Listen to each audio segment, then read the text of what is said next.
এই ঠিক এখান থেকে বাংলাদেশে প্রবেশ করেছে প্রমত্ত পদ্মা। পিছনে ইন্ডিয়া আর এই সামনে বাংলাদেশ, আবার এর মাঝখান থেকে আবার ভাগ হয়েছে। আমি যেটা আপনাদের ম্যাপে দেখাই, এর বাইরে আমরা আসলে যেতে পারবো না, কারণ সামনে বিডিআর বিএসএফের চেকপোস্ট। শূন্য রেখায় আমি এখন মূলত দাঁড়িয়ে আছি, শূন্য রেখায়, পিছনে পদ্মা। আজ সৌভাগ্য হলো রাজশাহী এসে এই প্রমত্ত পদ্মার বাংলাদেশে প্রবেশ মুখ দেখার। এখানে আসলে এখানে না আসলে বোঝা যাবে না যে জায়গাটা কত সুন্দর।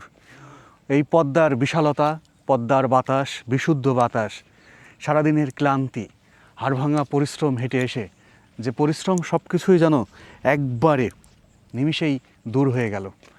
এখানকার যে বাতাস, সেটা একদমই শতভাগ বিশুদ্ধ বাতাস।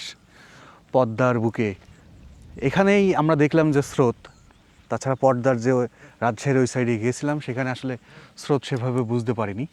আমরা এই পদ্মার উৎসমুখ থেকে আজকে পদ্মা নদী সম্পর্কে চলুন বিস্তারিত জানি।